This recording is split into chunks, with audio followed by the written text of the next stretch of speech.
Good morning, everyone. So we are going to kick off this morning with Dean Savoca.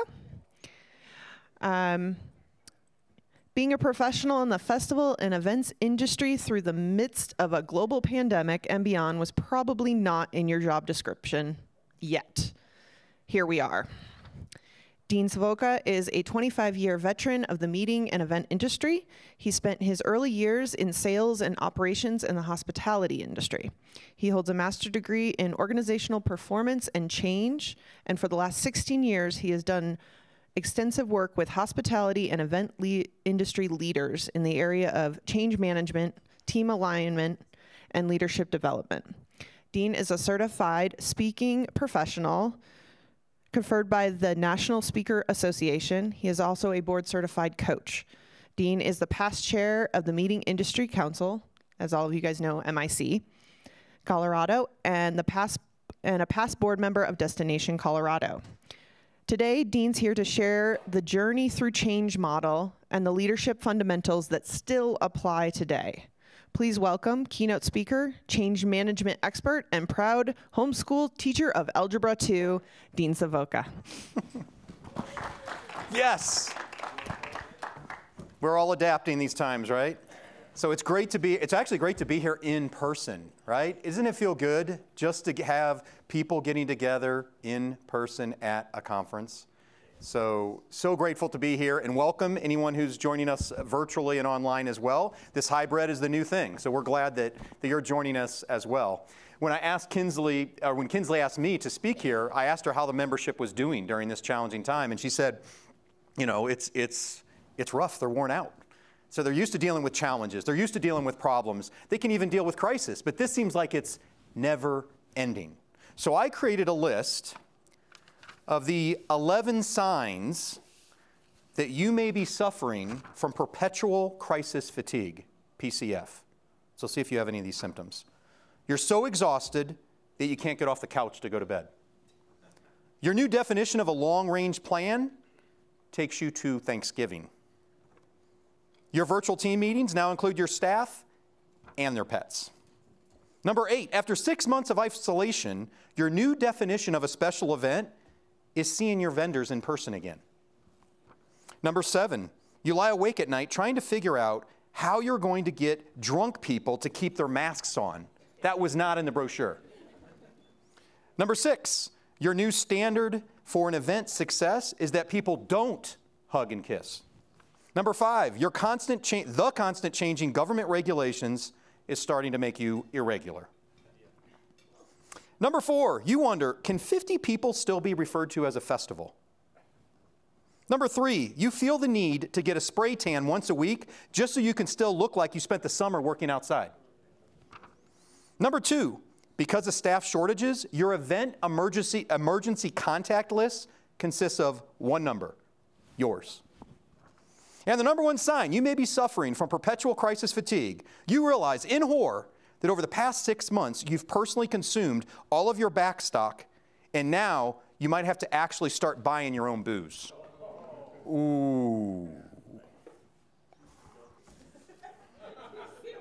Guilty. So I know what we're dealing with obviously is serious, but I want to bring some levity because part of this conference, this is what this is about. It's about getting real where we are, but it's also about how do we move forward? What can we positively influence moving forward together as a community? So I had a chance to talk with some of you and ask, what are some of the biggest challenges you're dealing with from a leadership standpoint? This session's about leading through change, right? Here's a couple of the things that I heard. We're used to challenge, but these are truly uncharted times. We don't have a playbook for this. Unless you have the playbook from the 1912 Spanish flu, that's probably the only thing you need, right? The biggest leadership challenge is the amount of uncertainty. How do we make decisions? How do we plan? How do we plan for our business and our future when we don't know? We don't know when this is going to end and what the impact is going to be. Following safety and standard protocols, new way of doing things. The challenge, I was just talking to someone, right? Challenging to keep positive, dealing with layoffs and furloughs. That's emotional. It's going to drain you. It's going to impact you. It's people's livelihoods and jobs. How do you encourage and stay connected with furloughed staff? What do you tell them when you don't know what to tell them? How do you lead a team? How do you lead the team you have left? Some people have this survival guilt, right? They're a little left and they're still a smaller, more lean and mean team. How do you manage those team members working remotely? We're seeing personal lives and professional lives are, blurred like never before, which provides some opportunity too. We'll touch on that. Staffing issues. Are we going to be able to get staff back? Some of them are making more in unemployment than they would make working. And staying current on the ever-changing government regulations that are making you irregular. All these is a lot of the things that I heard. And so you're leading during a global pandemic. You're trying to effectively manage team that's remote or furloughed. You're dealing with the ever-changing government regulations, and you've watched the events industry get decimated. And through all of that, your team's looking to you. They're still looking to you. They're looking to you to see how you manage and how you lead during change. How often have you heard the word unprecedented? Isn't that word just being used? Pivot and unprecedented, right? We might be dealing with unprecedented times right now. I don't love that word. And the reason I don't love it is I think it tells our brain it's unprecedented, so we don't know what to do. We don't know how to respond. So it kind of gives us an excuse to kind of, check out. And I've spent a lot of time reflecting on what is it that, and I work a lot with meetings and conferences as well as event leaders, but what do event leaders need right now? And I've probably had over 150 conversations, I would say leaders, not just events, but conferences, meetings, but let's just say everything live, getting people together in group business or group, whether it's public or private events. And I've worked in the last 16 years working with organizations a lot in the hospitality and event business around performance and change. And one thing I have found is that the leadership fundamentals still work. It may be unprecedented times, but the leadership fundamentals still work. And I want to hit on some of those today. And the number one job of a leader is to have a vision. And that vision must give hope. But how do we do that with so much uncertainty? Having a vision in the midst of uncertainty is what great leaders do, as hard as that may sound. Okay, so you may not know when this is going to end. You may not know how you're going to get through it. You may not know what it's going to look like on the other side, what's going to be the long-term impact, but we do know if. And everyone needs hope. So I had done a little research of what do people need right now? What are employees looking for from leaders? And here's some of the basic universal needs. I actually pulled out this report on this. So this is through Gallup. And they do research and they study worries and fears and confidence during every major crisis over the last 80 years. Okay, so this includes Great Depression, Pearl Harbor, and World War II, the Kennedy assassination, upheavals and riots in the 1960s, 9/11, the 2008 financial crisis, and now COVID. And what they found is that people need leaders to provide a path forward, a vision, even a vision that's short-term in the middle of the uncertainty that we're having right now, but they still need a vision. So here's the top 4 universal needs that they found employees need from leaders: trust, compassion, stability, and hope. All right, so what I'm going to cover with our time today is 3 main outcomes. The first is I want to share this journey through change model to give you some context, because we're going through change. And this model is relevant whether it's planned change, a lot what I do in the work I do with organizations, or unplanned change, which is we're dealing right now.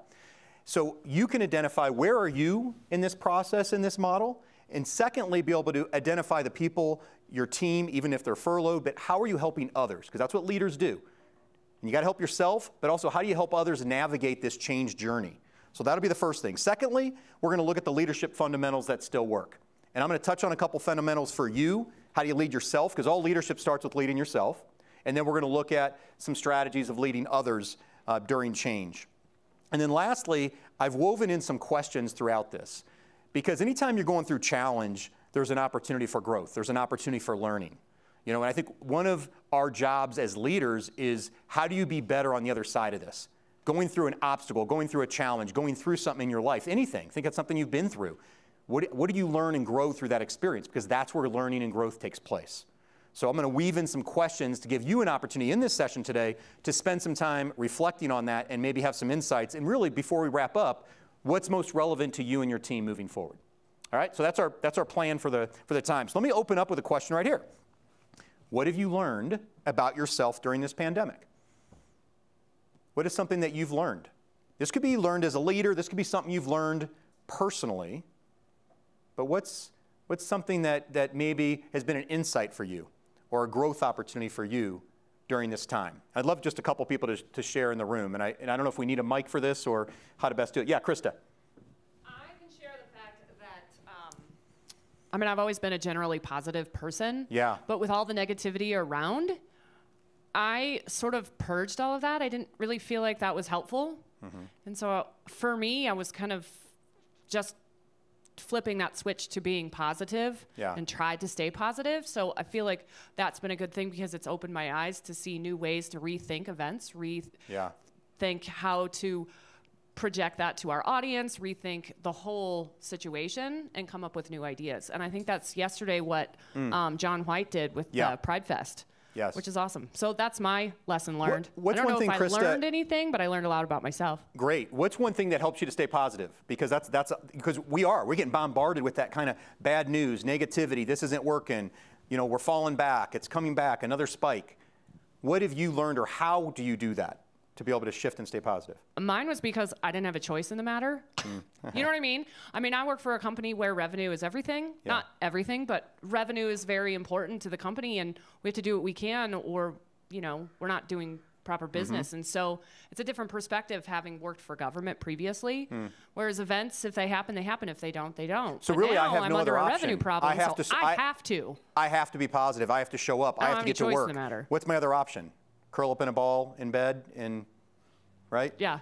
And by the way, let's also have some grace. Thank you, Krista, for sharing. Yeah. You know, all of us, and we'll talk about this a little bit in this change journey, it's actually very normal. There are a lot of people. I joke about, there's people that are drinking. There's people that are addicted to Netflix. There's people that are, you know, they are curled up. They aren't getting up. They don't want to get out of bed. Why? Because that's called human.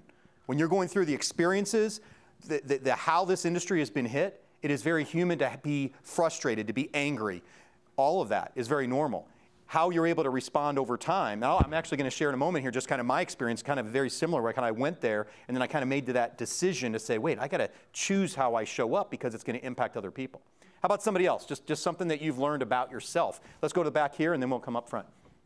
I've learned that I don't like to make alternate plans. Like, you know, I know that next year is like, okay, what are we doing for a, 10,000 person festival, 1,500 person, and 50 people? Yeah. And I'd rather just wait, have some amount of waiting. I don't want to create 50 pages of government documents to, I think it's just, let's wait and see.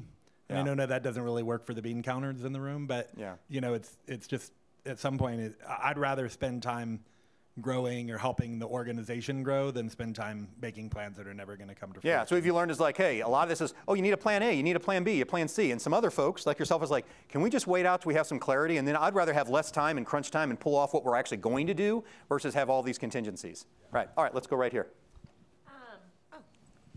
I think. And say your name too, just so I get. Oh yeah, I'm Lexi. I'm with the Arapahoe County Event Center. All right, Lexi. I would say it was more of like just reaffirming what I already knew, is that I love and crave structure. So the whole working from home was really difficult in that I wanted to do everything but work, and I knew I had to, and trying to figure that out where I'm not in the office, I don't have my routine. Right. And I just kind of felt spiraled, right? We didn't really have a lot to stand on at that time. There was a lot of unknown, uncertainty. Yes. And I just kind of felt like I was waffling, like, where am I? What am I doing? And I don't have a direction. Yeah. And so structure, need the routine. Now, have you found a way to create some structure, even working from home? Yeah, and I think over time, right, we adapt and we adjust and pivot. Yep. And so, yes, but I also am fortunate in that we are doing kind of a hybrid model at work, so we're 3 days on, 2 off. Okay. So that's helped a lot. Yeah, I think we all, a lot of us, thank you, Lexi. So we're all looking for some stability. We're all looking for some certainty. And when you're in this degree of uncertainty, we're trying to latch on to anything. What is it that we can control? What is it that we don't have control of? And that's part of what we want to do as leaders. We have to focus our energy, our effort on what we actually can have an influence on, what we do. And we have to be able to let go of some of those things we don't. And that's not an easy thing always to do. So for me, I I remember when this, when this all first kind of went down, I like a lot of us, it was like, it was crazy, you're working hard, you're plugging away, you're kind of in that hamster wheel and going so fast. It was almost like, man, just a little bit of a forced pause. It was not necessarily a bad thing. I mean, at the very beginning, I don't know if anybody else experienced this, at the very beginning, we had no idea what was coming, but I remember like not rushing. My kids don't have their sports, don't have all their social lives. I'm not traveling as much. We had some quality family time. I have 2 teenage daughters. We were able to have some meals together. Got some projects down around the house that I've been talking about doing. So the first couple months was like, all right, I'm kind of getting this. But remember at the beginning, they said it was going to kind of burn off by the summer. So we're like, all right, a couple months, forced pause, little sabbatical. Yeah, that's fine. Well, then over time, I saw all my in-person, commitments for the year start to cancel. My speeches, conferences were canceling, all my trainings, facilitated work that I do, things canceled. I mean, all the way through into fourth quarter. And I also saw the impact it was having on my kids, because they were starting to talk about school and what's it going to look like, and are you going to have to go online, and the stress and anxiety that causes for the kids. I saw the impact it was having on my wife. My wife's an event planner, by the way. Okay? So I do have an appreciation for this industry. So all of that, and I remember just getting, it was like the news that Krista was sharing. It was, every day was more bad news. I saw friends of mine, colleagues in this industry, threatened. I saw businesses go out of business, some small businesses. I saw people that were 15, 20, 25, even 30 years in this business lose their jobs. I mean, people that are in their 50s, late 50s, lose their jobs in an industry they've been in for 30 years. And I was getting frustrated and sad and mad and angry. And I remember it was early June. It was right when we were like, got that news that, guess what? This isn't going to end in the summer. And it was like early June. I go into my backyard. It was early in the morning. It was like, the sun was just starting to come up. It was like 5:45. I'm barefoot in the grass praying for this thing to end. And I remember as I opened my eyes and the rays of sunshine were hitting me, and I felt this sense of peace for the first time in a long time. And in that moment, I had 2 insights. And the first is that my mission hasn't changed. My mission is still to inspire and influence positive change in individuals and organizations. That has not changed. And I would challenge you to think about, has your mission changed? How you're going to deliver it, how you need to adapt, may have changed, but the mission itself. And the second insight I had was that I had to stop focusing on myself, kind of similar to what Krista shared. I had to get away from like pity party for myself and say, wait, what am I doing to lead other people? What am I doing to be the light for other people? What am I doing to have a positive influence on other people? Because that's what leaders do. What's the other choice? The other choice? I remember a colleague of mine was talking about this. We were talking about the distinction between disappointment and being disgruntled. Okay? This is disappointing. It is frustrating. It is okay to have those emotions of what was lost and even get angry. But when we get into this kind of disgruntled place, that's impacting our future performance. That's impacting the people around us. That's impacting our team. That's impacting our decision making moving forward. That we can't have. We can be disappointed, but we can't be disgruntled if we're going to be great leaders out there. Okay, so what I'm going to do now is I want to share this model, this change model. And I actually do think it'll be best for the people, Steve, online, to let's go full screen on this. So I think it's better for you to see this model, and then we can check back after we go through this part. So this is what we're going to talk about. And with this model, you can see that we're going to start like in this upper left, and it's stability up at the top if you look at the axis, and then you kind of go through some chaos, and you kind of come back to stability. And then on the left side, you're looking back, and then on the right side is where you're looking forward. And so we're going to talk about each one of these. And as we look at these, I want you to think about where you are in this process. Then I'm going to go back through this model, and I'm going to give you some strategies how to identify what each step or each phase kind of looks like. And then secondly, we're going to look at it of how you lead others through it. How do you help other people? Because that's what we're here to talk about. How do you help lead not just yourself, but help others navigate through this process? All right, so we go from comfort and control, fear, anger, and resistance. Can relate to that. I just shared mine. We then move into this inquiry, this experimentation, discovery. We start to search. We start to ask questions. We start to get curious. What can I do? So that's kind of a shift that starts to take place between those two. And then we finally move into this learning, acceptance, and commitment. All right, so let's talk about each one of these in the journey through change. So the first, this comfort and control.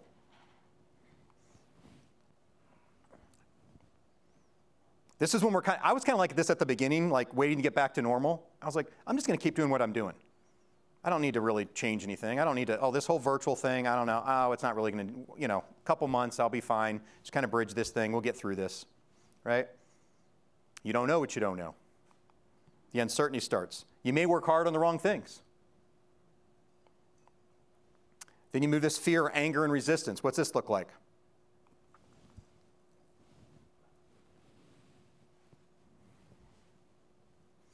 This might be a little bit bigger. I can't just keep doing what I'm doing. I'm going to have to start to change. And our natural tendency is to resist it. You know, I work in the change business. People resist change. Yeah, go ahead. Say your name too, if you would. Steven. Yeah, go ahead, Stephen. For me, you just went a little fast on the slides. Yeah. So you have looking back, looking forward, stability, and what's on the bottom? Chaos. Chaos. Okay, got it. I'll show this again. Yeah, I'll go through this a couple times so we can reinforce it and you'll see it a couple times. Yeah, just with not knowing chaos, it was difficult to answer your question. Okay, got it. Fair enough. Thank you. So this is where reaction. We get very inward focused. We're focused on this ourselves. Poor me. Pity city. Right? It's an okay place to visit, but you don't want to build a house there. That's the idea. But it's very, once again, it's natural. This is part of the phase. It's part of the process that you go through. This is where the performance starts to deteriorate because you're operating from a place of anger and frustration. So that's fear, anger, and resistance. And then as you move, the third phase is when you start to say, okay, you start to get curious. Look at inquiry. You start to ask questions. What can I do differently? You start to discover because you're more open. You're not just resisting the change. You're all of a sudden saying, wait, something's got to be different here. So this is more you're showing up. You're being a little more curious. You don't have all clear answers on everything. And as I shared earlier, we're always looking for some certainty. We're in uncertainty, so what can I get certain about? What is it that I can control? I can still have a vision and a plan, but it only gets me to Thanksgiving, right? It's not going to be as far out as it was before. You got to start trying new things.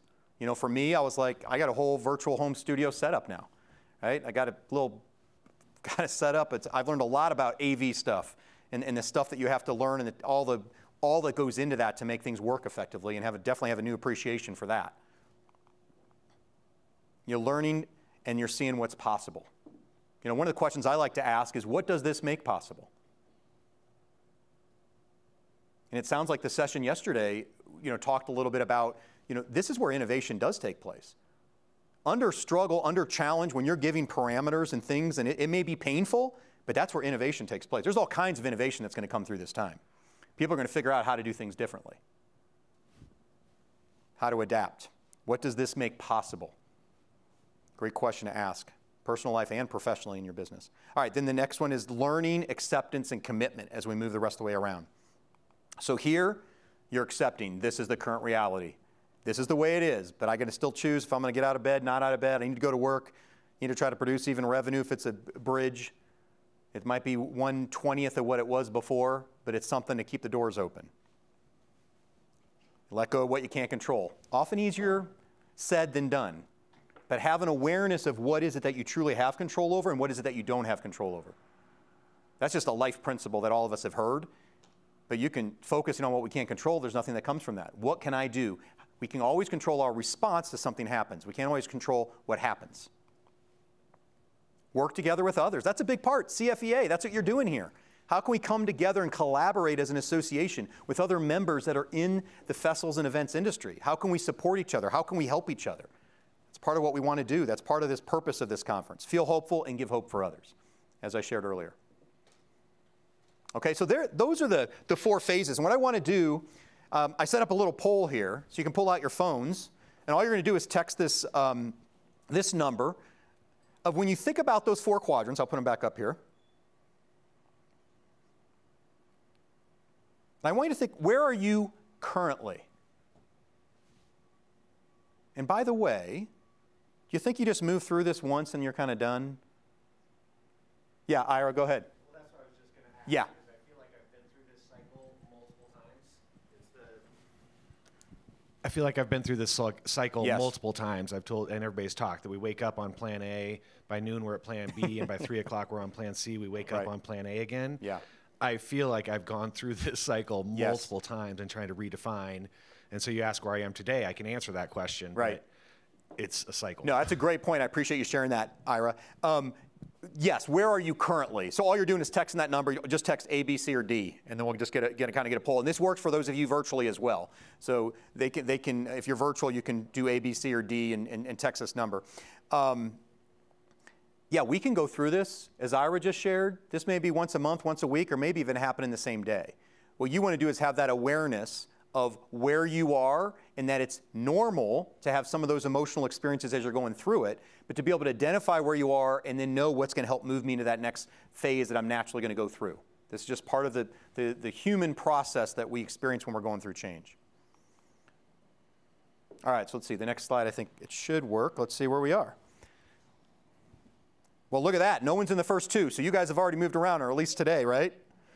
So we got 3/4 of you are in that place of exploration and discovery and inquiry, and then 25% have moved to the learning and acceptance and commitment pieces where you are currently.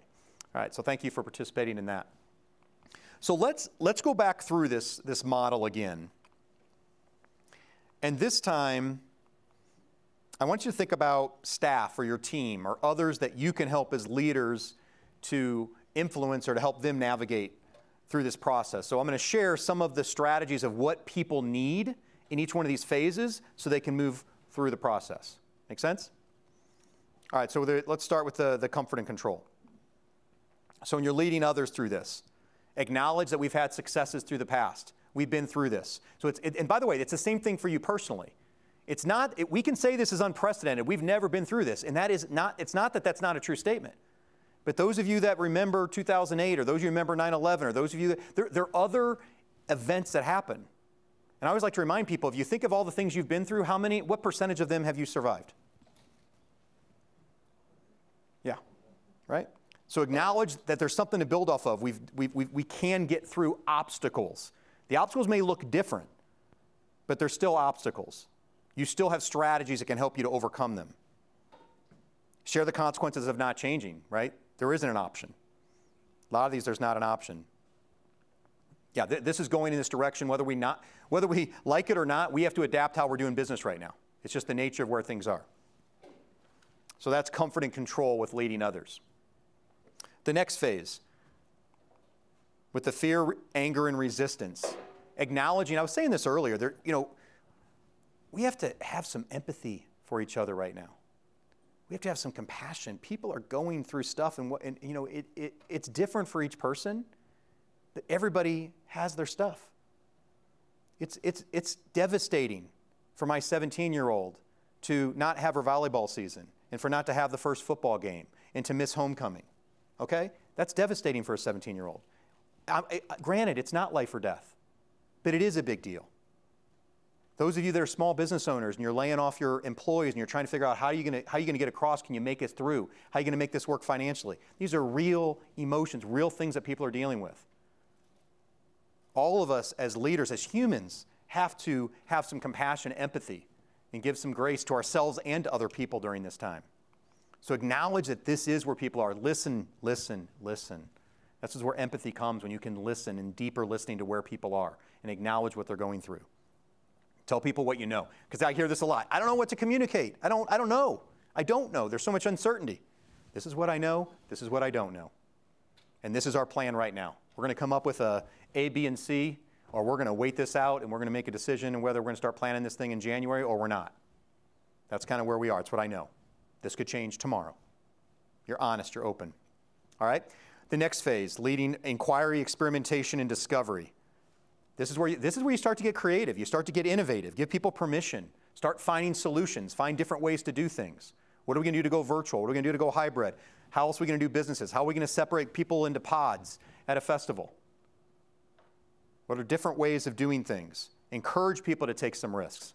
We have to take some risks right now. When you're operating with uncertainty, we were talking about this. If you're a leader, leadership is about, you have to make decisions during uncertainty. If we had all the facts every time you have to make a decision or decide to go on something, it's not easy. Encourage teamwork and collaboration. We're seeing this a lot right now. The whole live events coalition. We're finally seeing our industry come to, I don't say finally, but if you look at it relative to other industries, I don't think we have the same collaboration at a national or even global level. And I think this is something that has brought some cohesion, as far as in the events industry through the Live Events Coalition. Encourage teamwork and collaboration. Once again, this is part of being a member and part of being a part of CFEA, is to come together and learn and support each other. And encourage personal reflection and learning. This is something I want to do with you today through some of the questions that I'm asking you to help you to reflect and learn, because once again, during challenge, during uncertainty, this is where growth takes place. When we get on the other side of this, you want you and your team to be better. You want to be stronger for it. Take advantage of it, because I'm watching teams right now, and once again, I understand teams are furloughed, teams are laid off. We don't know what it's going to look like. I am seeing teams that are getting stronger, more cohesive, even people that are not working as a team, and I'm seeing teams that are cracking, and the cracks are showing, and it's getting worse, and it's pulling them apart, and they're going to be weaker on the other side of this. All right, and then the last, learning, acceptance, and commitment phase. Acknowledge their hard work. For some businesses, there's less people doing the work, and so there's actually more work for some of the people that are left in some small businesses. Celebrate successes and accomplishments no matter how small, right? It's like, oh gosh, we're used to doing this event, and it's usually 10,000 people. Okay, now we got pods of 100 people. Celebrate successes. Being in person. This is in person. This is something to celebrate. To get a group of people together that are passionate about live events and do something live is pretty cool. Following safety protocol. Reaffirm the vision. Okay, you could go ahead and take it off full screen if you're still there, Steve, for the virtual folks. Comments or questions on anything around the model, navigating yourself or navigating or helping others navigate it? Okay. As I shared earlier, I've spent a lot of time reflecting on what do events industry leaders need right now, and I already shared that the leadership fundamentals still work. And it starts with that vision, and that vision must give hope. And the other term I like using during this time that I think is important for leaders is being realistic optimists. I think we have to be real. We can't ignore what's going on and the impact this has had on our industry. But being real where things are, but optimistic about where things are going. We have to have, once again, what is your other option? If there's not some hope, some vision that we're going to get on the other side of this at some point. Once again, you may not know when it's going to happen. You may not know how you're going to get through it. You may not know what it's going to look like, but you do know if. And everyone needs that hope. Here's a quote I like. This is Simon Sinek. He said, "Optimism helps. Optimism is different from positivity. And optimism is not naive." Sometimes people hear positivity. That's just positive thinking. That's just optimism.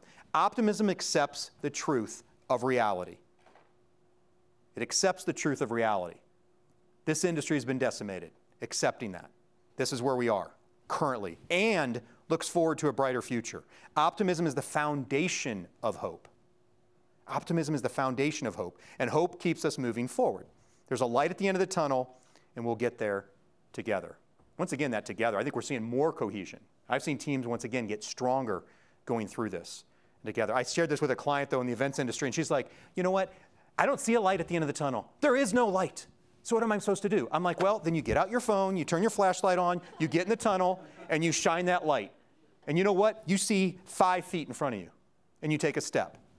Then you take another step. Then you take another step. Why? Because that's what leaders do.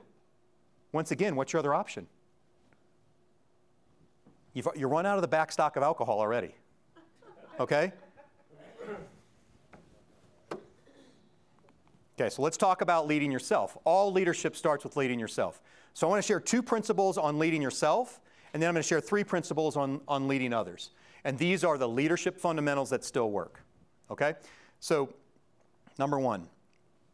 We've touched on this a little bit, but it's manage how you show up, because it influences those people around you. Just as Krista was sharing about positivity, it's like a choice.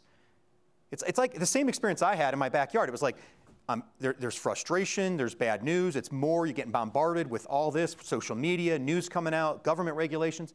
It can wear on you. But then at some point, you make a decision.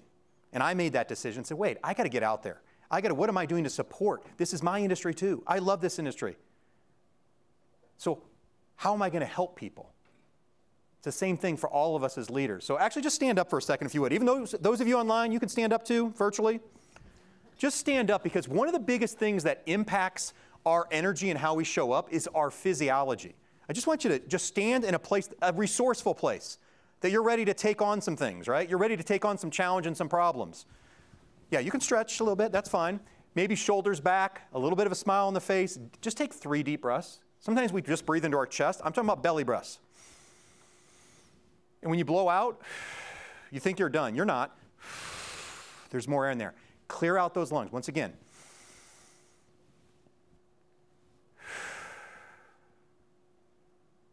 One more deep breath. But shoulders back, smiling. Our physiology can impact how we show up. More than even what we say, the influence we're having on people is who we're being. Who you're being. You go ahead and take a seat. But think about just how you show up. If you're not feeling it sometimes, like I got to shake something up, it literally maybe get up away from the screen, walk around, move around, get some energy, take some deep breaths. Just your physiology, because how you're showing up is influencing the people around you. There's a little bit of fake it till you make it here. There's a little bit of like, you know what, once again, what's the alternative? What I'm challenging you with is if you're in a leadership role and you have an opportunity, it's not just you. You got to lead yourself how you show up. It's ultimately going to influence the people around you. But it starts with you. And if you can't lead yourself, you're sure in heck not going to lead and influence other people. Okay? All right, so the second concept, so that's one principle. The second one with leading yourself is identify, I use the term success habits. These are your strategies that help set you up for success.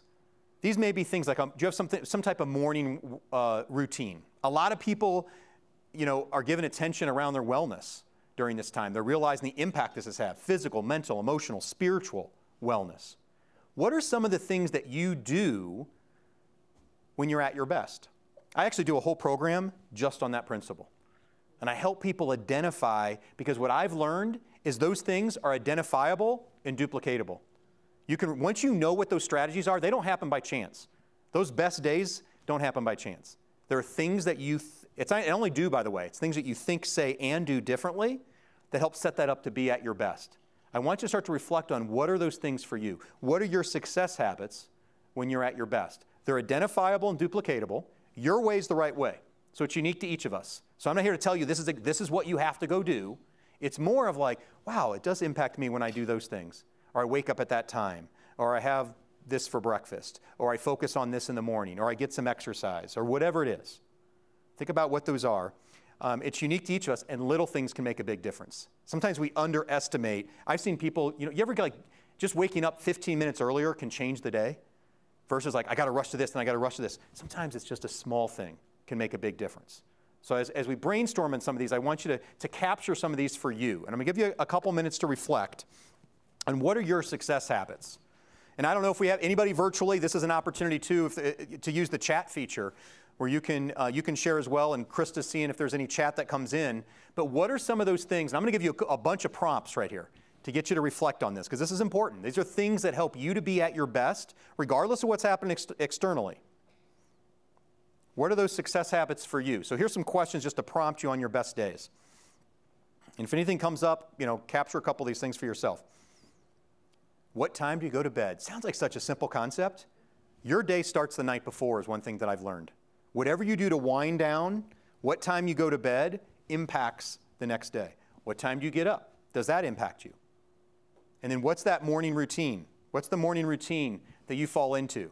That not I want to say fall into, that you choose when you're at your best. For some people, it's some type of exercise. It could be time with a family member. If you're a parent, it could be something with kids. Is there something about reading? Some people, it's some type of spiritual connection time or prayer, meditation, yoga. Once again, reading something, but some type of, maybe a dog walk, watching the sunrise, whatever it is. But what are those things that set you up for success? And has it changed working from home? We were talking about, it's a lot of hybrid now, where people are totally working from home. Some people, have you done something to set up your space at home?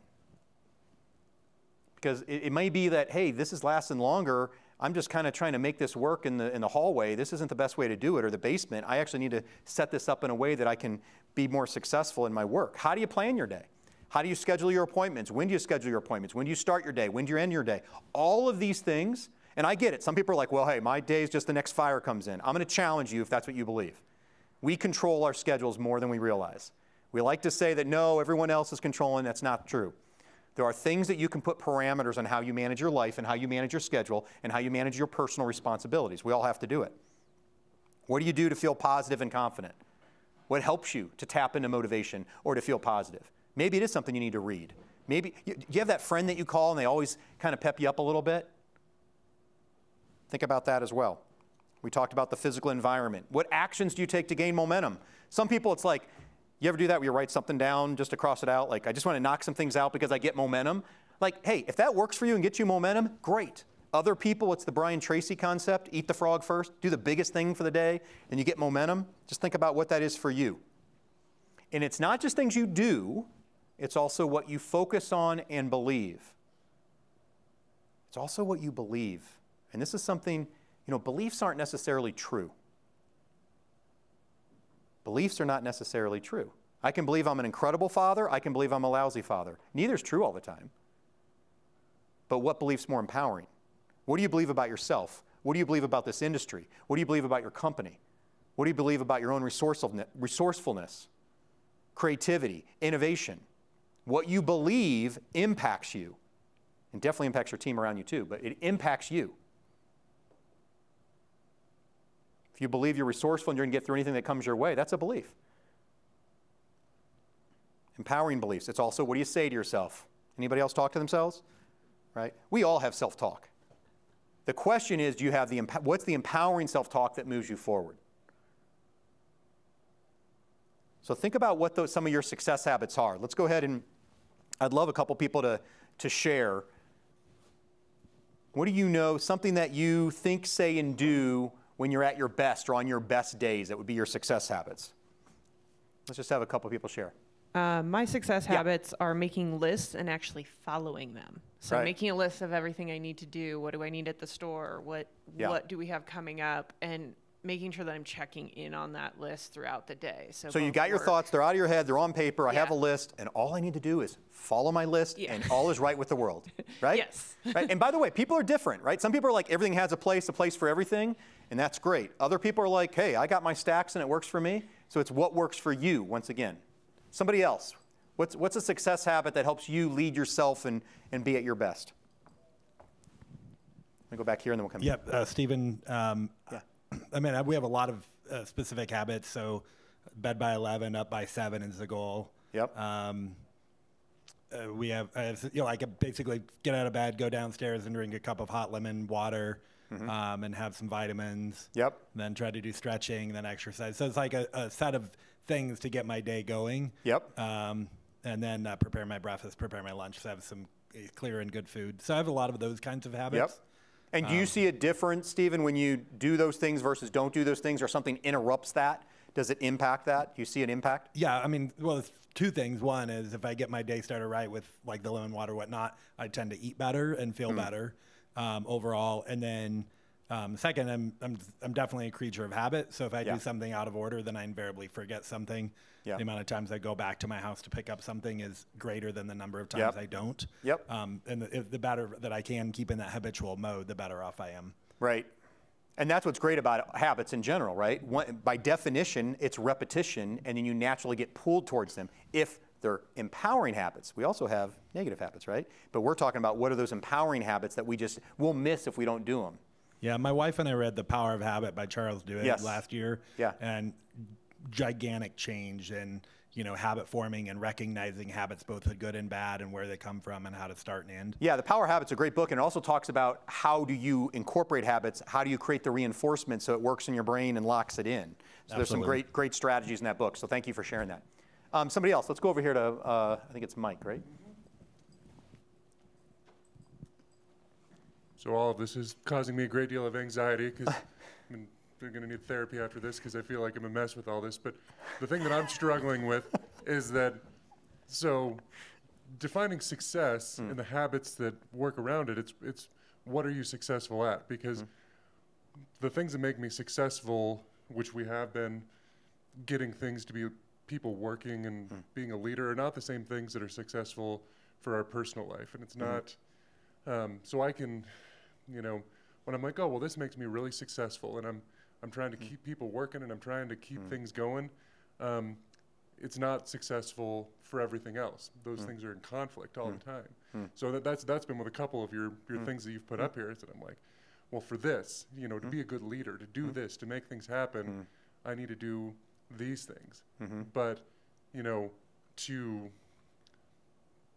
you know, have some sort of mental health, you know, success is totally different. So I guess, I don't know if, I could answer either one, but that's more my comment, is that it's hard to determine, you know, it depends on what your goal is.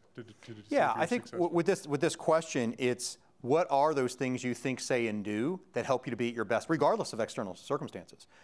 But what it's going to do is make you more resourceful. It's going to make you more confident. It's going to make you more effective at dealing with whatever life brings us, because we may go A, B, C, D in the same day.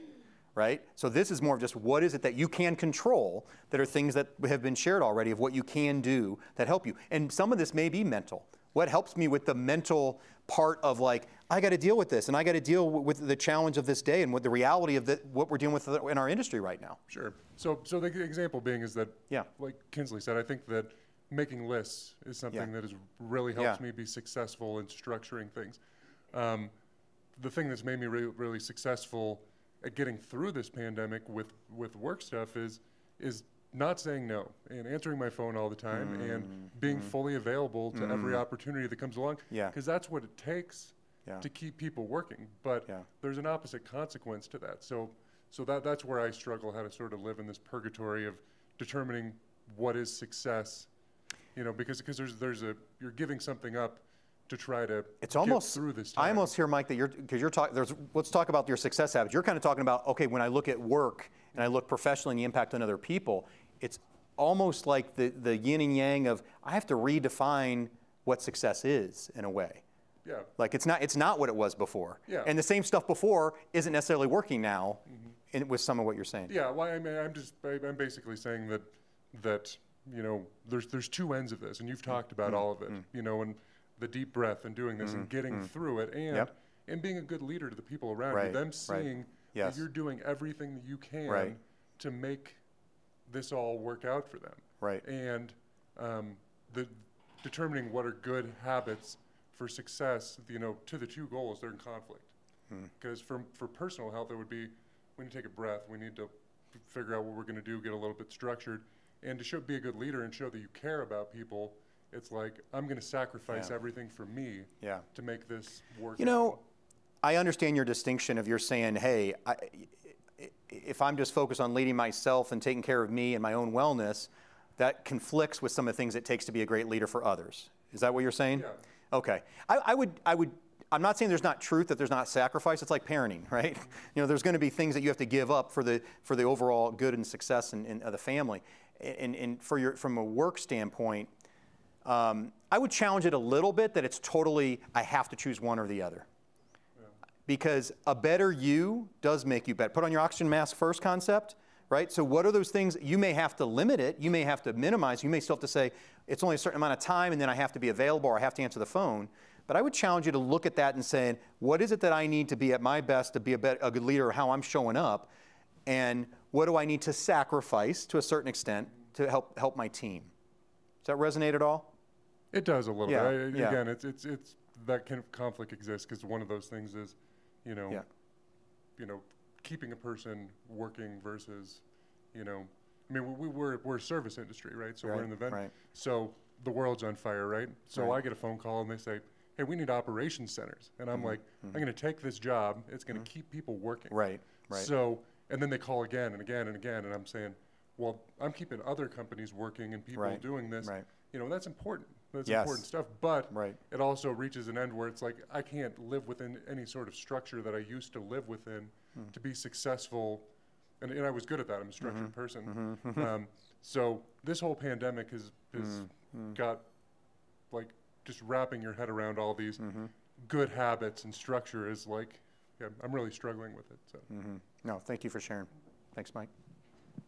Yeah, I think that's the truth, right? Can't we all relate to what was just shared? For sure, thank you. So here's another question to reflect on, because this is a similar concept. When we start to move this from, this is the last question we'll ask about leading yourself, and then we'll move into leading others. But what's your greatest moment of overcoming adversity in your life? And the key here is, how did you do it? Think about something you've overcome. This is, once again, while this is unprecedented, adversity is not unprecedented, challenge is not unprecedented, problems are not, even crisis. So think about what you have done in the past. What's the biggest adversity you have faced? This can be personally or professional. And reflect into, how did you do it?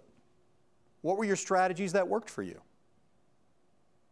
Think about what those are. I went through a major health issue in 2014, 2015. I had to have a major surgery. And I remember through all of that, part of what I had to do is I needed to make a plan. Maybe back to the to-do list, I had to have a plan. I had to accept help from others. That was one that I learned, that I was like, yeah, maybe more than I naturally would do, accepting help, and I need to be able to give myself some grace and some patience, which was not my strong suit. But that's an example of what I learned going through some adversity. So when I think about what it is for you and what are some of those things that have helped you, because it's the adversity may change, but your resourcefulness internally isn't different. It's you tapping into that resourcefulness of saying, how do I manage through this, even in uncertainty, even when I don't know.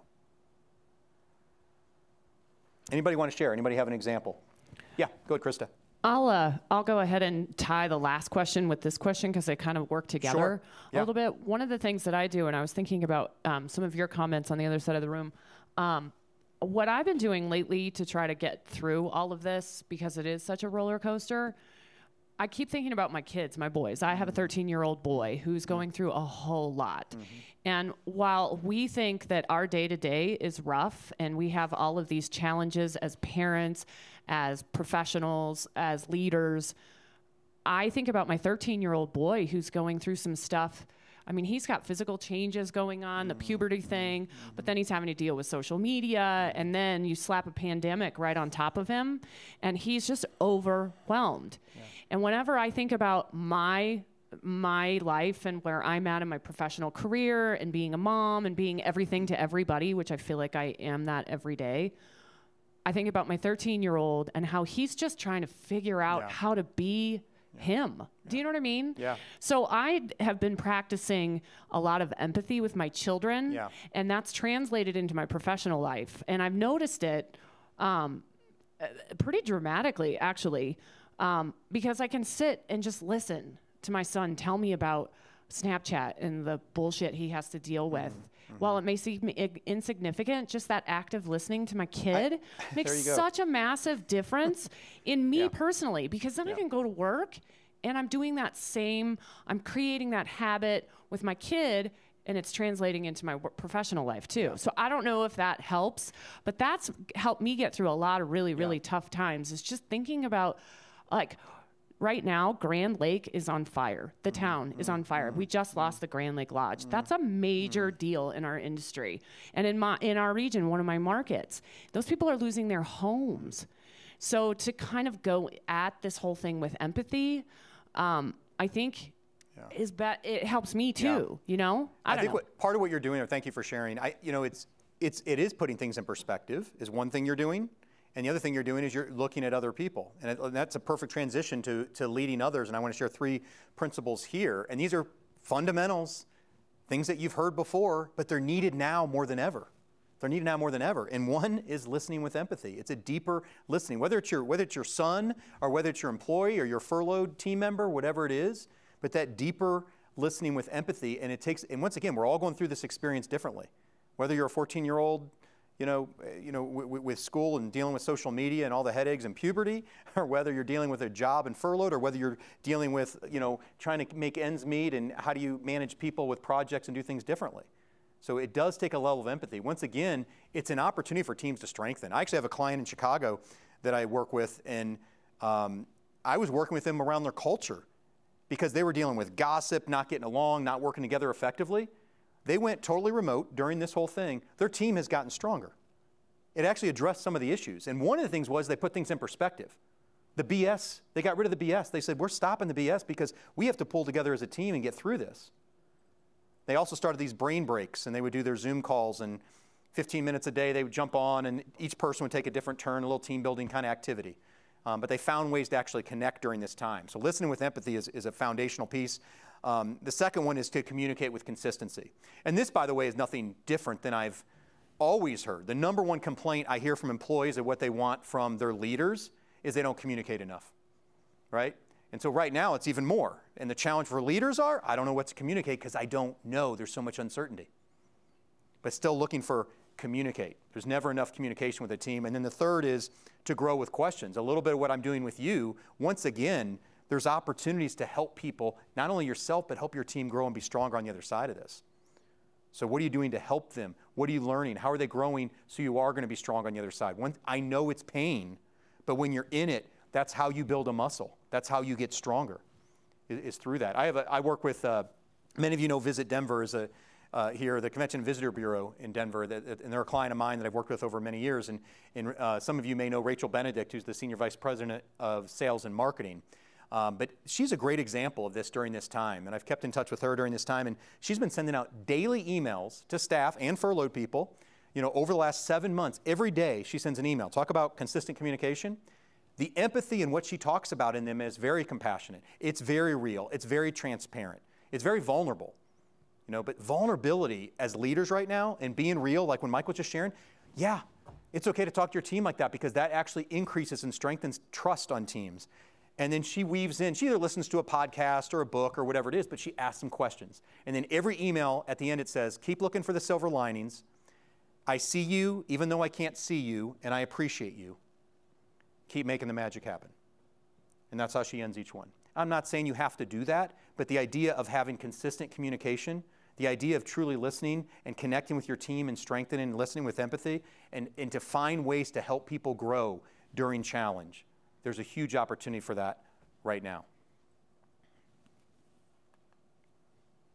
So here's one more question. And this kind of ties into a little bit where you guys started thinking already, but what is working? What have you found is the best strategy when it comes to leading others? We talked about leading yourself, but what is it that you're doing that's working? I shared what an example with Rachel at Visit Denver, but those of you, and you're in a leadership role, what have you found that actually works? What's something that is working? Let me just open it up again for a share or two. I mean, I think all you can do is just be honest, you know, with people. Yeah. Yeah. I mean, that's the most effective thing. I think you can just be honest with people because I don't think we have the answers. And if they see that you're struggling to be like, this is the real situation and this is what I'm dealing with, I mean, that's all I can do with my team because, you know, I don't want to feed them full of BS about that we know what 2021 is going to be because I don't. So. Would you, when you think about yourself, would you rather have bad news than no news? Would you rather have the truth than something that's, yeah, right. So I love that. I mean, it's such a simple concept. Be honest, be transparent, but it does make a difference on teams. Because I will tell you, there are companies out there that are not, leaders that are shut down. They're not communicating. And there's others that are communicating like crazy. And the best they can, they're being honest and transparent. But that's a strategy that works. Thank you for sharing. Somebody else. Yeah. I'll just, I don't know if I need the mic, but the other strategy is don't be afraid to be vulnerable, too. I've had to learn that the hard way because I don't want to fail, and I don't want to appear as though it's... Can you use the mic because for people who are online, they can't hear you without the microphone. I know, and I'm the tech girl. I should know. Yeah. Thank you. Thank you. I was just saying that is don't be afraid to be vulnerable. Yes.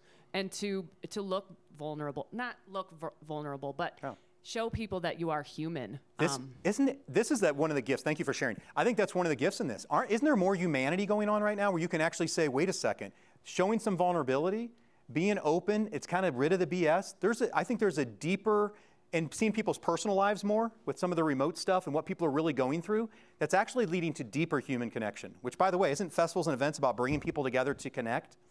This is the gift, one of the gifts I do think is going to come on the other side of this. It's providing that opportunity for deeper connection, but as leaders in your team, you truly have the opportunity. And being vulnerable is a great trait of a leader. It's the #1 way you build trust because you're willing to go first. You're willing to show some weakness. And of all times, there is weakness going on right now. All right, thank you for sharing that. Great. Okay, so here's what we talked about today. We talked about the change journey.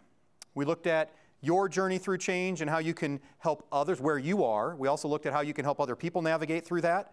We talked about the leadership fundamentals that still work, and that starts with having a vision that gives hope. As hard as it is, it may be the tunnel with the light that you're only seeing 5 feet. We talked about leading yourself. You do that by managing how you show up and by knowing your success habits. And we talked about leading others. And that was listening with empathy, communicating with consistency, and grow with questions. So, and then obviously we've had lots of questions. And the last question I'll leave you with to reflect on is, what's most relevant on what you heard today in this session that's most relevant to what you need or your team needs right now? And what's your biggest takeaway that's going to have an impact for you, your business, or your team? Maybe we'll just get real quick, just a couple people could share this. Either what's most relevant, we could throw out another question here if you have one, or biggest takeaway.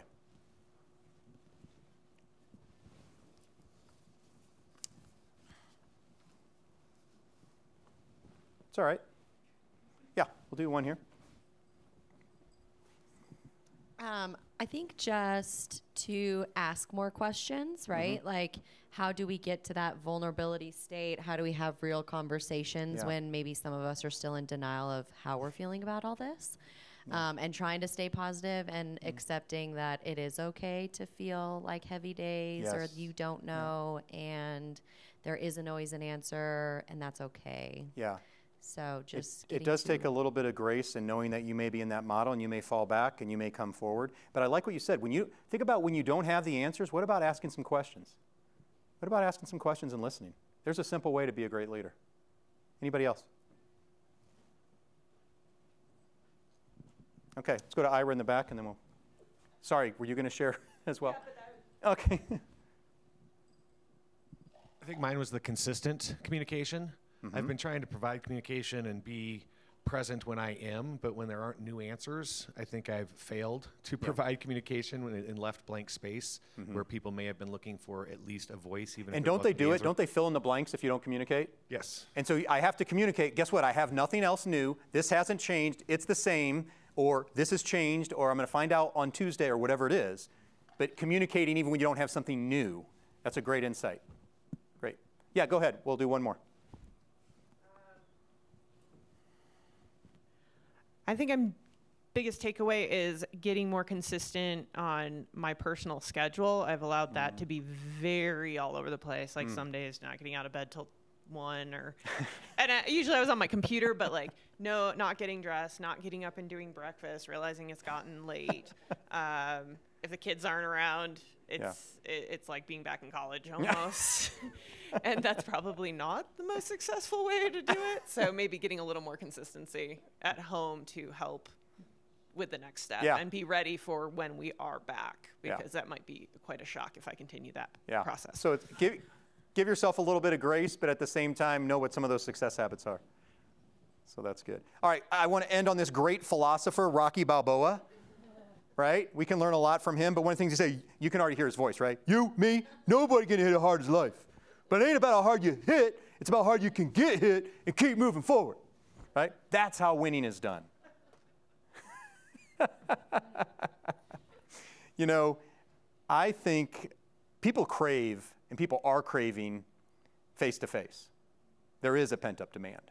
And I actually believe the events industry is uniquely positioned because you already have these skills. Flexibility, adaptability, responding to change, thinking ahead, solving what problems and figuring things out. These are skills you've been honing for years. Your workforce is grounded in these skills. If there's anybody that can survive a challenge, a new way of doing things, new problems coming your way, it's this industry. And I know Ira and I were talking about, the festivals and events industry, that you plan over the next year. This is part of the healing process. As festivals and events come back, it's part of the healing process for our communities. It's a big responsibility. But this industry is going to be a huge part of the comeback story. The festivals and events you plan in the next year, we may not know the exact time frame, but it's going to be about people, after this pandemic, people coming together in person, maybe it looks a little bit different, together to celebrate. And you provide that. So thanks for having me. Enjoy the rest of the conference. Thank you. Thanks all of you who joined virtually as well.